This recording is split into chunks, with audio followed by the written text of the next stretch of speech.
le deuxième cours de partie électricité, c'est l'énergie potentielle électrostatique. Nous avons déjà traité la même notion. L'énergie potentielle quoi? De pesanteur. On va essayer de faire une similitude entre l'étude que nous avons faite de l'énergie potentielle de pesanteur et l'énergie potentielle électrostatique. Qu'est-ce que nous avons? Vous laissez vos stylos, faites un peu, laissez vos mains vous reposer. Donc, rappelez-moi comment nous avons introduit. Oui. Oui. Bien.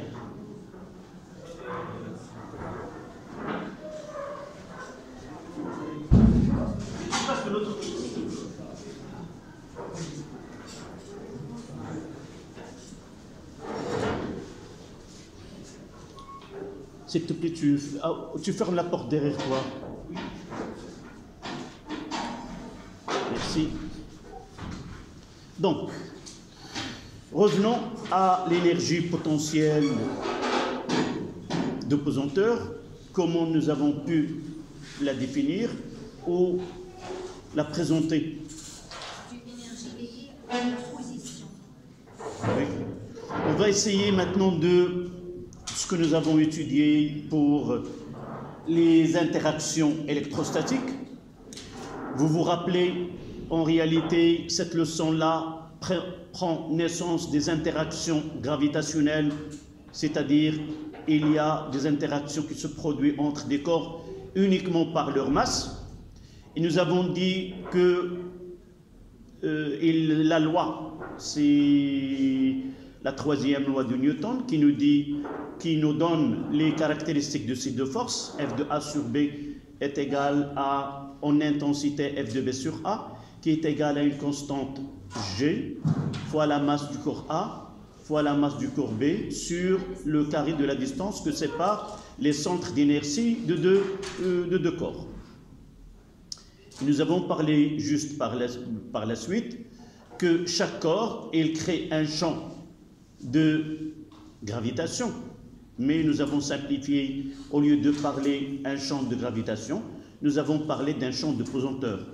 Nous avons dit que la Terre, il crée autour de son espace qui l'entoure un champ, c'est une région de l'espace, où elle se manifeste des forces d'origine gravitationnelle.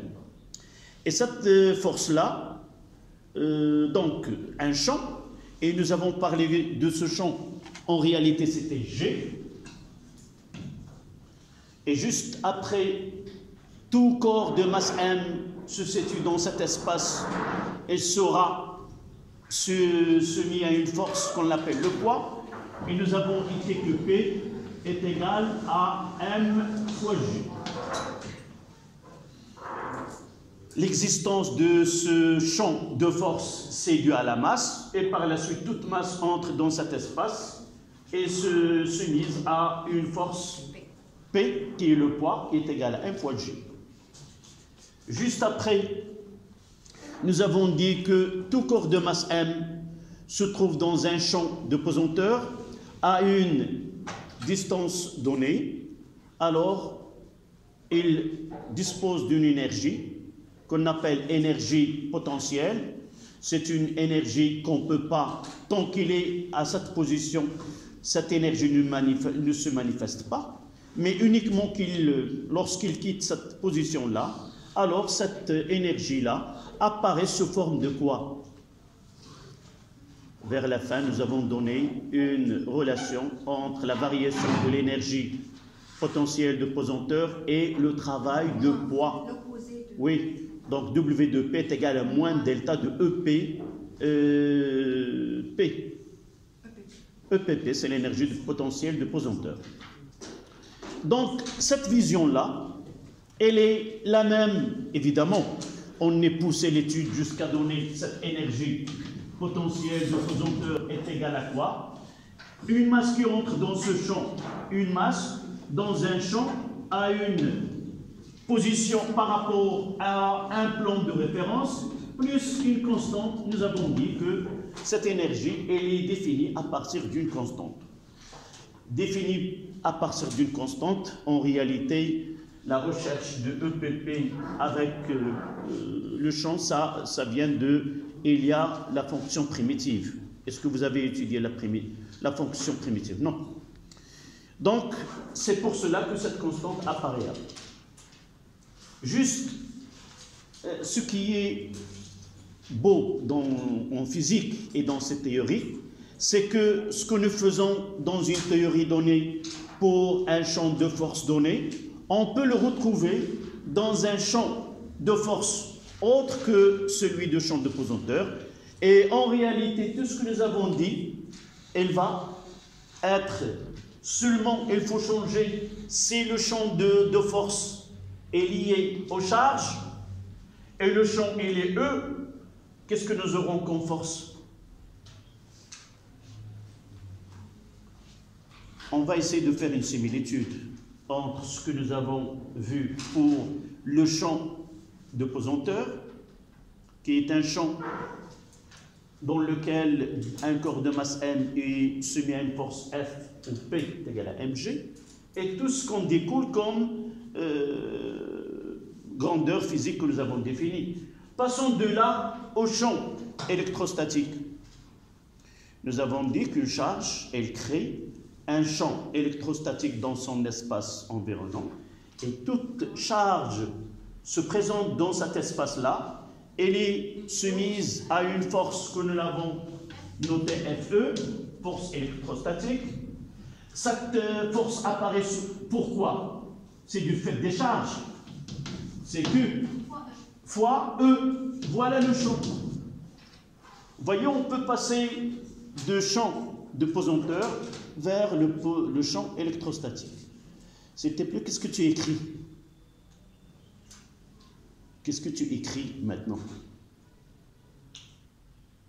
معك كلب ياك؟ ايوه جاوب. شنو كتكتب؟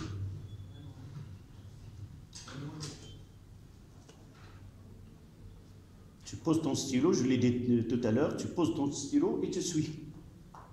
Si tu as quelque chose à écrire, tu l'écriras, soit tu devrais le faire avant, soit tu le feras après. D'accord? Donc, et de là, on peut dire, comment peut-on maintenant parler de l'énergie potentielle? N'oublions pas que nous avons déjà parlé du travail, de P.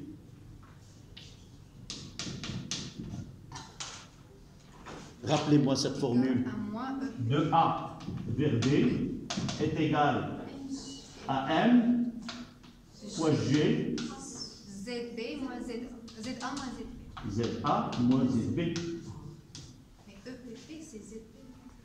Évidemment, on va voir si nous parlons de W de FE.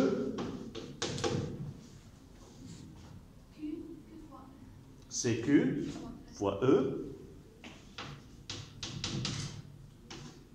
La position. ZB moins ZB. On va essayer d'utiliser X de A à B. XA moins XB.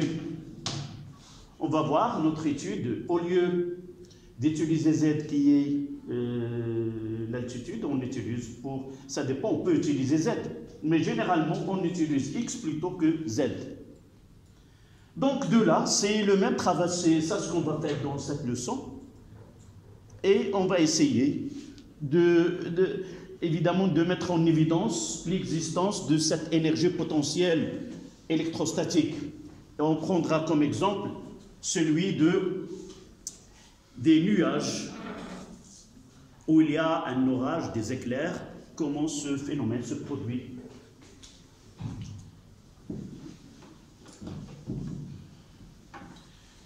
Donc, dans des nuages, là, et voici la Terre, là c'est pour mettre en évidence ce qu'on appelle l'énergie potentielle électrostatique. Généralement, les nuages de côté vers la Terre, ils sont chargés positivement. et de l'autre côté, c'est négativement. Et on peut dire là, j'ai fait l'inverse, c'est l'inverse. De ce côté-là, ce sont les charges négatives, là, les charges positives. Et dans la Terre, ici, sur la Terre, il y a des charges positives. Qu'est-ce que vous pouvez dire de ce dispositif-là? Ça correspond à quoi pour nous? Ce que nous avons déjà parlé.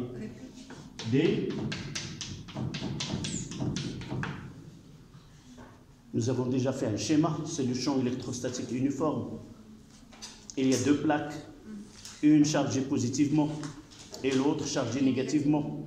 Entre les deux, il existe un champ électrostatique E. Dans le cas de la leçon, c'était un champ qui est uniforme. Donc vous voyez là, ces charges-là qui se trouvent à une distance donnée de la surface de la Terre, elles possèdent en cette position une énergie qu'on va l'appeler énergie potentielle électrostatique. Mais vous voyez à partir d'une distance donnée, là l'air généralement il est isolant, mais à partir d'une distance donnée et du fait que la quantité d'électricité dans ces nuages elle est très grande, à partir d'une distance, l'air ne devient plus isolant, il nous donne ces éclairs. C'est une ionisation de l'air et donne deux phénomènes, c'est l'éclair et le tonnerre. Cette pénétration d'un courant électrique qui est très grand, c'est Inch'Allah l'année prochaine, on sera ensemble en deuxième année, on va faire un exercice d'un tel phénomène qu'on appelle un condensateur entre la Terre et là. On peut déterminer l'intensité du courant qui circule dans une durée qui est très brève, qui est une énergie qui dépasse le 1000 ampères, et c'est pour cela il est destructif. Ces éclairs-là ou ce phénomène touche quelqu'un, peut le brûler instantanément. Donc, tant que les charges se trouvent à une distance donnée, elles disposent d'une énergie électrique. Là, on ne voit rien, mais elle est latente. C'est une énergie qui est latente dans la position. عبارة عن طاقة كامنة في الموضع. ما دامت في ذلك الموضع لا نرى شيئا، ولكن انطلاقا من شروط معينة يمكن لهذه الطاقة أن تظهر على شكل تأير للهواء أو برق ورعد. متفقين؟ Donc on mettra une introduction avant d'entamer le premier paragraphe. Les charges négatives, les charges électriques négatives, les charges électriques négatives s'accumulent, les charges électriques négatives s'accumulent sur la face basse des nuages.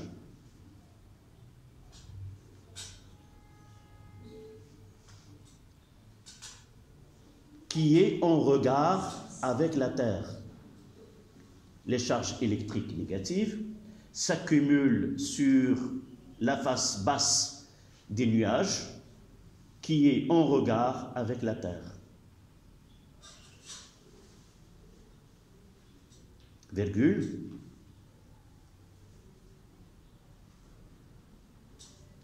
On dit que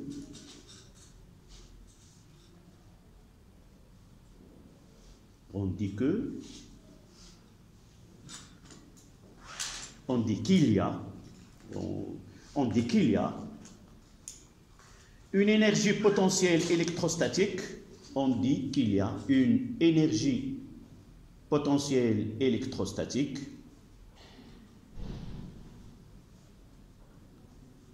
due à la présence de ces charges, électriques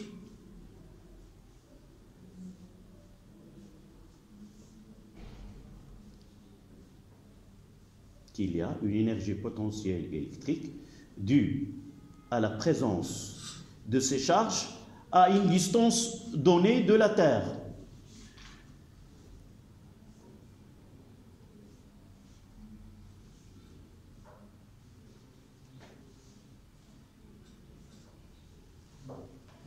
Point à la ligne, à une distance donnée de la Terre.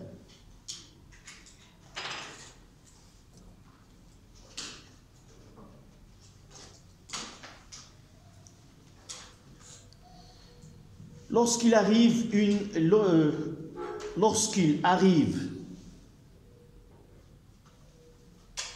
une approche à une distance donnée de ce nuage à la Terre, lorsqu'il arrive une approche de ce nuage à une distance donnée de la Terre, et se produit un écoulement de ces charges,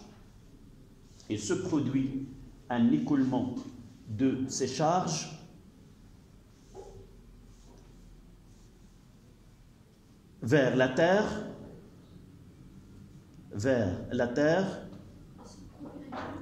et se produit un écoulement de ces charges vers la Terre en traversant l'atmosphère.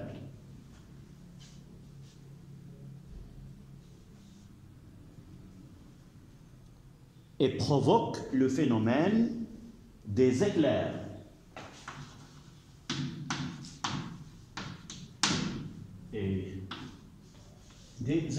Et vous pouvez faire ce schéma-là. Là, ce sont des nuages. Là, c'est la Terre. Là, ce sont des éclairs.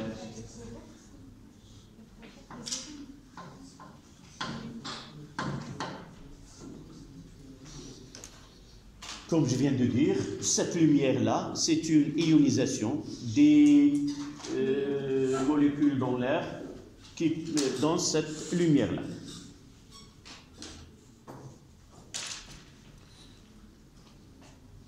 On peut parler là d'un condensateur. On le verra, Inch'Allah, l'année prochaine en électricité. Donc on passe à 1 en chiffre romain. Travail d'une force électrique dans un champ. Travail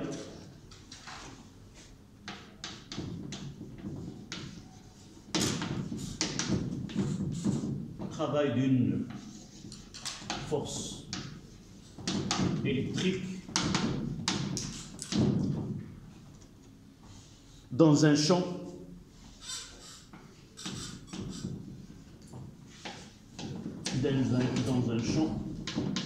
électrique uniforme.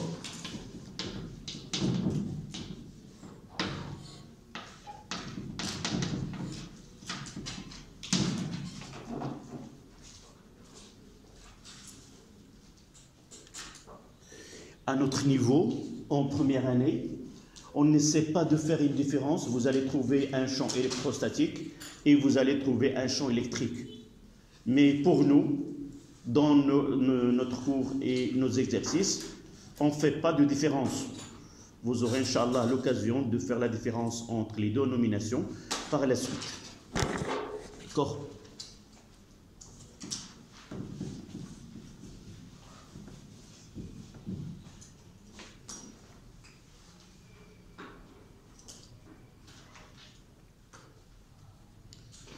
Donc on va, pour faire une telle étude, on parle d'un champ électrostatique qui est uniforme, d'accord? Et pour cela, on va essayer de choisir 2 plaques, comme nous l'avons défini.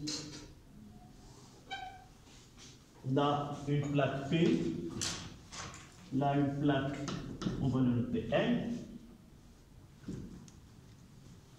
là,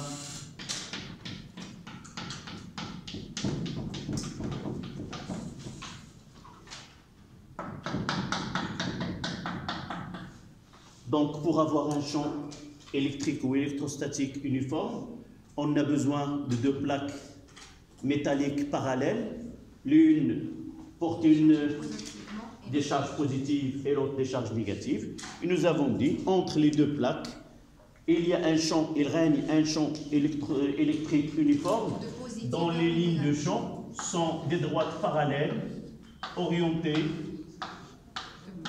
Voici les lignes de champ. Donc pour nous, E, vous faites le schéma en même temps que moi. Voilà le champ E.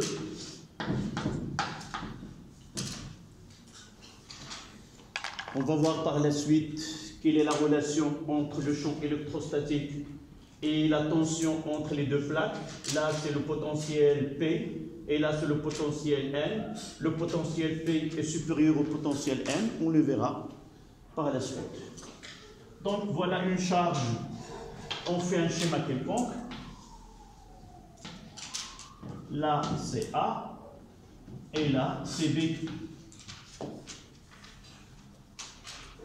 En réalité, la nature de la charge, qu'il soit positive ou négative, ça n'affecte en rien notre étude.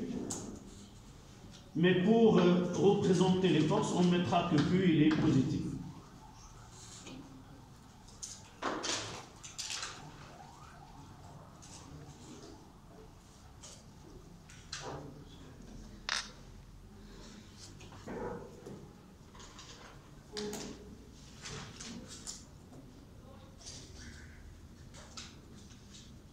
Monsieur, j'ai trouvé qu'un champ électrique peut se former même si on a des plaques positives, mais le résultat va être différent. On verra juste après que des potentiels De même charge.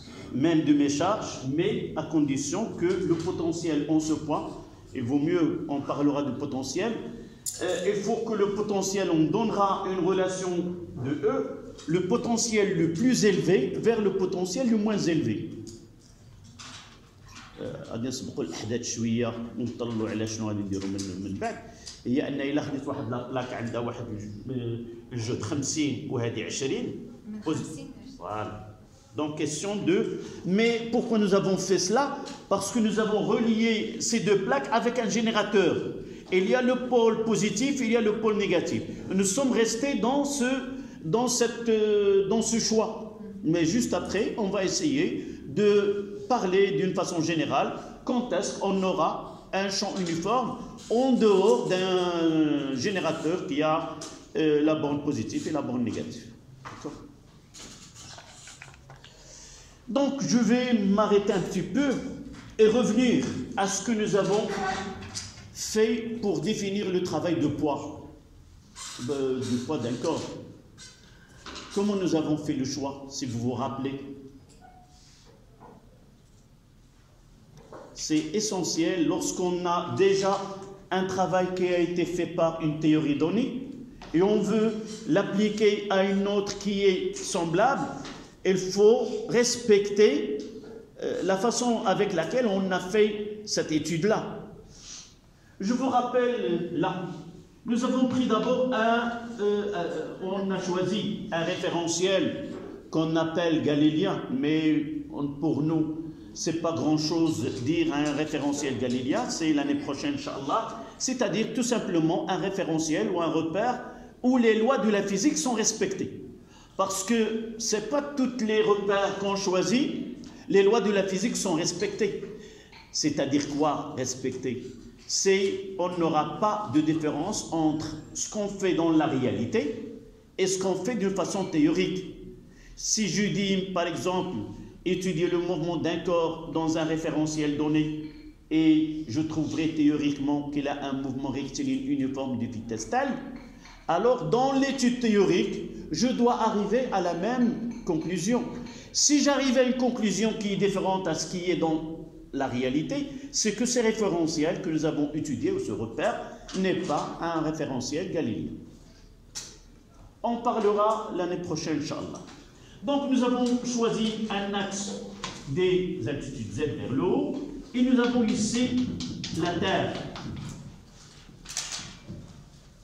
Et comment est le champ électrostatique? Le champ de pesanteur là. Voilà, elle est dirigée vers le bas. Là, c'était Z. On a utilisé K. Essayez d'appliquer ces conditions de travail à notre cas. Qu'est-ce qu'on va dire? D'abord, avant de l'appliquer, je dois arriver à une conclusion. Je dois mentionner le champ, le vecteur champ, l'axe, et comment le vecteur champ avec l'orientation de l'axe dans le sens opposé. Et il faut respecter ce travail-là, ce choix. Mais évidemment, si on fait un choix contraire, nous devons corriger. C'est faire quoi? Entrer un signe moins. Si je choisis, par exemple, je reviens, nous ne l'avons pas fait dans le cours. Si je choisis Z comme ça, et là c'est 0, et là c'est K, vous l'aurez, Inch'Allah, l'année prochaine, en deuxième année, on peut avoir ce choix. Nous avons écrit que EPP, fonction de Z, dans ce cas-là, au lieu d'utiliser, on mettra tout simplement quoi? Moins M, G, Z plus Q. D'accord? Mais on va rester dans ce que nous avons fait cette année. Et c'est pour cela, dites-moi, qu'est-ce que je dois choisir là? E, il est déjà fait. Donc, l'axe doit être parallèle. D'accord? Parallèle. Horizontal, évidemment. Donc, l'axe doit être comme ça. Orienté dans quel sens? Oui, on a E, donc là, voici. Et on va choisir, par exemple, ici, le point O. Et c'est pour cela que nous avons dit qu'on choisit X. Donc, on mettra là grand X, et là, c'est Y. D'accord? Voilà. On profite de ce que nous avons déjà fait. Évidemment, les sciences doivent être cohérentes. C'est-à-dire, nous avons fait une étude dans un domaine donné, puisqu'il y a une similitude dans les notions, donc il vaut mieux de garder les mêmes et profiter de ce choix-là. Donc on aura ici quoi? C'est XA, et ici on aura XB. Voilà. Le choix, il est respecté, et on va appliquer la définition de travail. D'accord? Quelle est l'expression là même maintenant?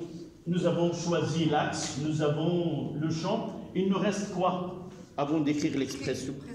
C'est la force. On parle de travail d'une force. Donc F, comment il est ici? L'expression de FE est égale à Q fois E. F et E sont deux forces de vecteurs collinéaires. De même sens, CQ est positif, de sens opposé, CQ est négatif. Dans ce cas-là, de même sens. Donc on va mentionner, représenter, sans ceci de l'échelle. Voilà, FE. Et là, nous avons dit que Q est positif. D'accord? C'est quoi le travail de cette force? W de F est égal de A à B. Non, la définition que nous avons vue au début de l'année. Nous avons, si vous vous rappelez de ce cours-là, nous avons au début parlé d'une force constante. Et nous avons donné l'expression. Par la suite, lorsque la force n'est pas constante, quand vecteur force n'est pas constant, c'est-à-dire il suffit que la direction varie, nous avons opté une autre formule. S'il change, nous avons choisi le moment fois delta de θ. Quel est les deux? Dans ces deux, ce sont les deux que nous avons étudiés. Quelle est la relation qui correspond au travail? Oui, c'est le produit scalaire de vecteur force avec le vecteur déplacement, puisque dans ce cas-là, le vecteur force, il est constant. Pourquoi constant? Parce que le vecteur E, il est constant. Là, c'est une constante. Et par la suite, la force FE est une force qui est constante. On utilisera FE scalaire AB. Voici la définition. Et de là, on applique les mathématiques. D'accord? Ça sera Q fois E fois AB. Prenez le schéma, la définition, et essayez de donner l'expression finale de W en fonction de XA, XB, E et Q. À noter, s'il vous plaît, que ce travail-là, il est le même, CQ est négatif. Le résultat qu'on aura à la fin, ça sera la même chose. Non, on gardera Q sans mettre la valeur absolue. C'est-à-dire, on parlera de Q comme valeur algébrique. D'accord? La formule finale qu'on aura, elle va tenir compte que ce Q, elle est en valeur algébrique. D'accord? Même si vous avez une charge négative, vous appliquez toujours la même formule qu'on aura.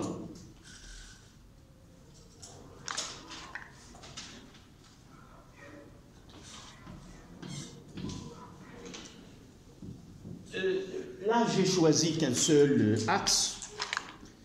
Les mathématiques m'obligent à choisir un autre. Là, c'était ça X. Je dois mettre Y. Comme ça. C'est l'axe de Y qui est confondu avec la plaque M.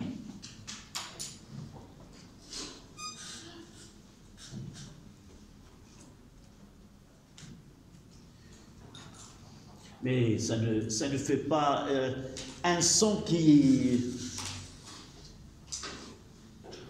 Il y a des craies là qui peut donner cette sensation, ce frisson-là dû à se gratter contre...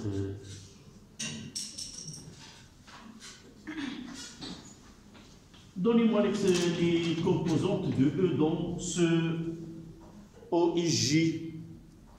Là, c'est J.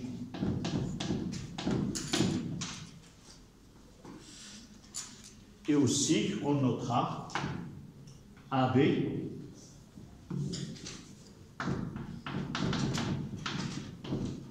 les coordonnées de ces deux vecteurs dans ce repère OIJ.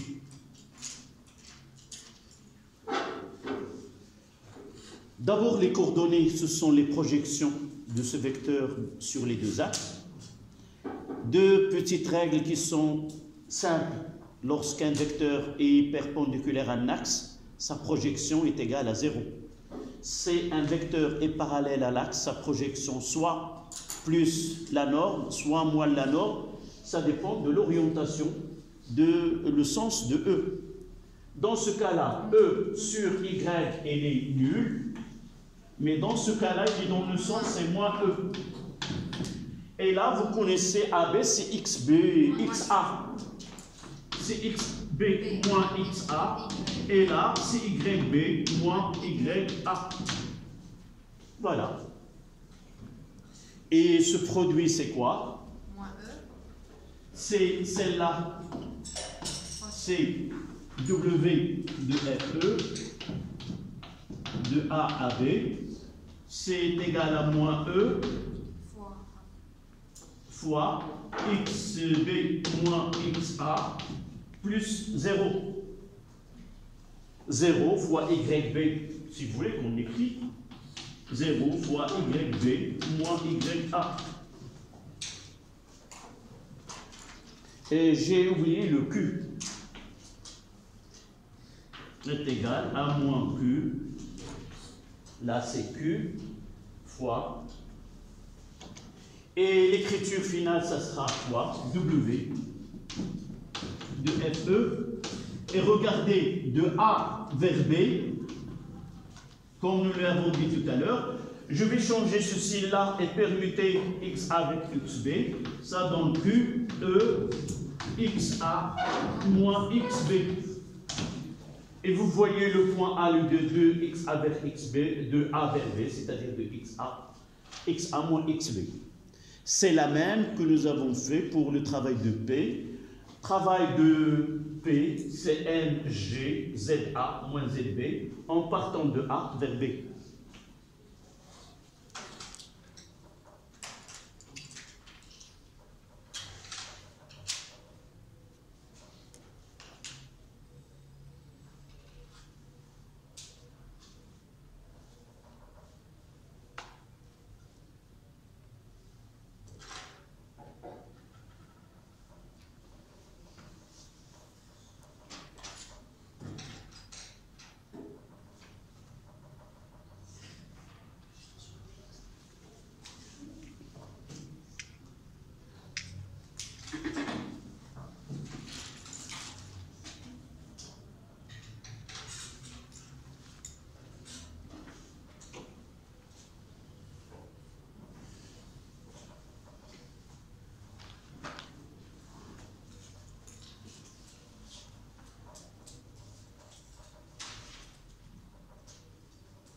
On passe à... là, nous n'avons pas fait des titres, mais l'essentiel, c'est d'arriver. Il nous reste à faire une petite remarque à propos de cette relation-là. Elle est toujours valable, quelle que soit la valeur de la charge, positive ou négative, c'est-à-dire, on prendra en considération que Q, il est algébrique. Et sans oublier que l'orientation, le sens de E doit être égal dans le sens opposé à celle de l'axe choisi pour l'étude. Vous mettez remarque.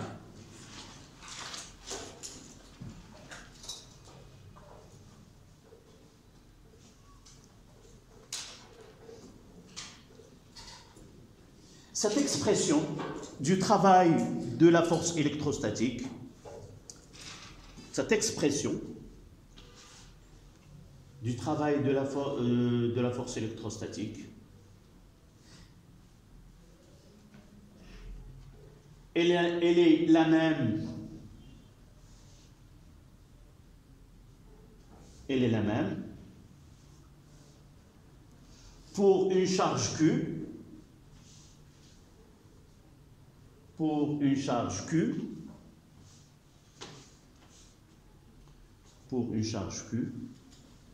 positive ou négative.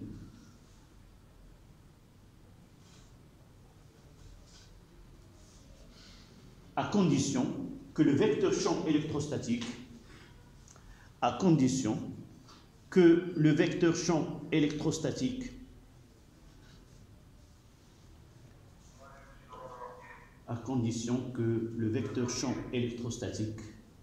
soit collinéaire à l'axe, à condition que le vecteur champ électrostatique soit collinéaire à l'axe d'étude et de sens opposé.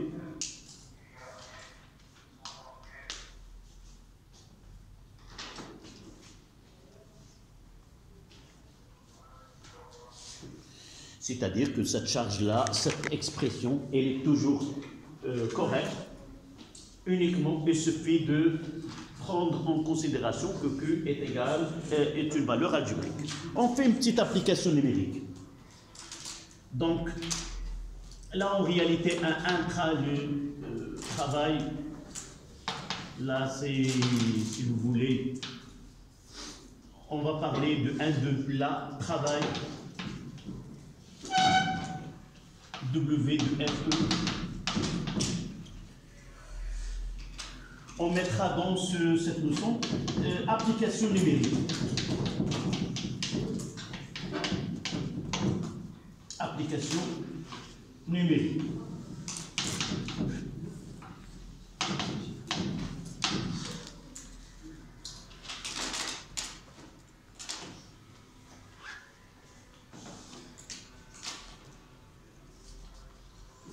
Dans cette application, on prendra une charge Q.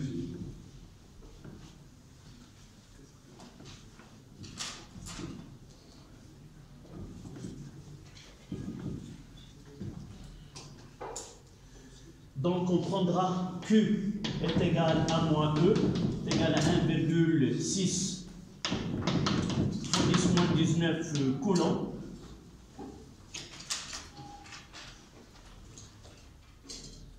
Se déplace entre deux plaques. Les deux plaques, un champ E est égal, je vais mettre les données ici, deux plaques. Là, on a E.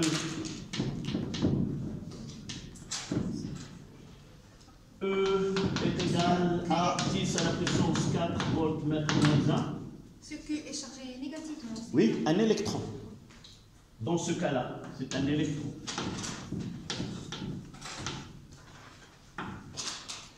Et elle passe d'une plaque de la plaque E, là, N vers P, se déplace.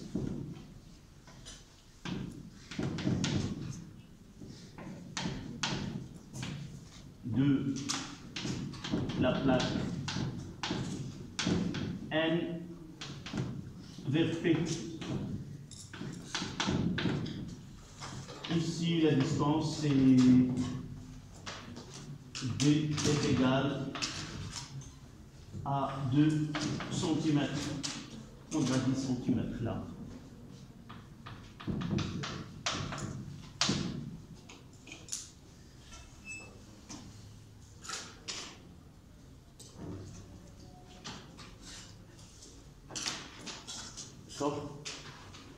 On va essayer d'appliquer la formule brute. Ce n'est pas la peine de redémontrer dès le début.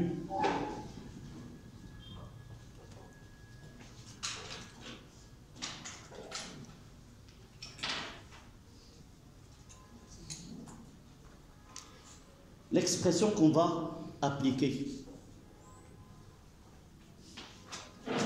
W de FE. De, elle part de quel nom? D'abord, de N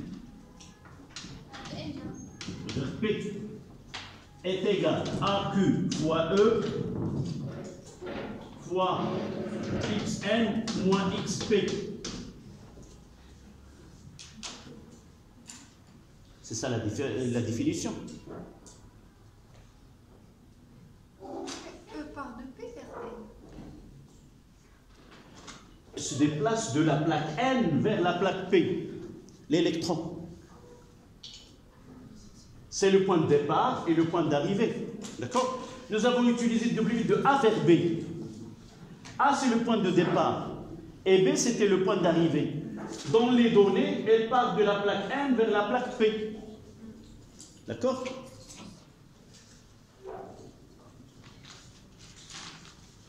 Et comment est? Là, c'est X.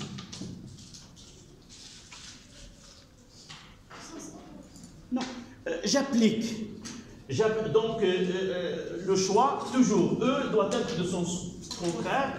Et de là, c'est le 0. Et là, c'est XP. D'accord? Là, c'est la définition qui est généralement... on le fait d'après ce que nous avons établi dans le cours, et je l'applique à notre cas. Donc j'aurai quoi? Q, elle est moins E, fois E. Xn, dans mon choix, est égal à quoi? Est égal à 0. Moins XP, c'est D. D'accord? C'est D, c'est 10 fois 10 moins 2. D'accord? Et de là, on fait le calcul. W de FE est égal à le moins avec le moins, ça donne plus, c'est 1,6.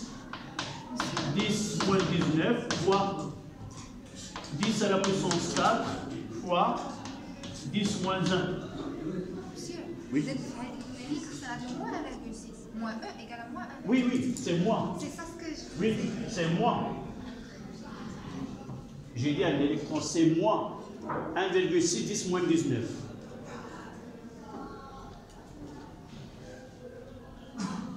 Et ça donne combien? C'est 1,6 10 à la puissance 16, moins 16. D'accord? Donc W de FE est égal à 1,6 10 à la puissance moins 16 joules. Monsieur, la charge des électrons, c'est moins 1,6. Oui. Avec le moins, c'est... Non, non. La charge, il est moins E. Et il y a des particules qui sont chargées positivement. Plus E, c'est pour le proton. Donc, un électron, il est chargé négativement. Donc, c'est moins 1,6 10 moins 19. La charge de l'électron, c'est moins E.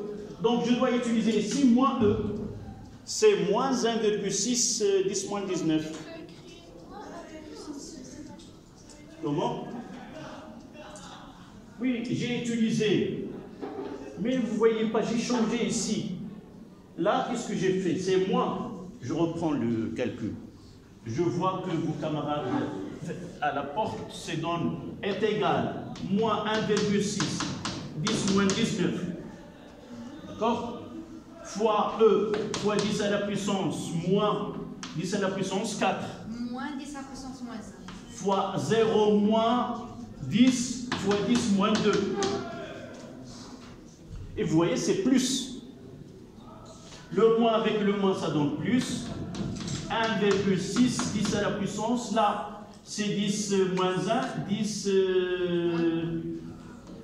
et ça donne 10 moins 16. D'accord?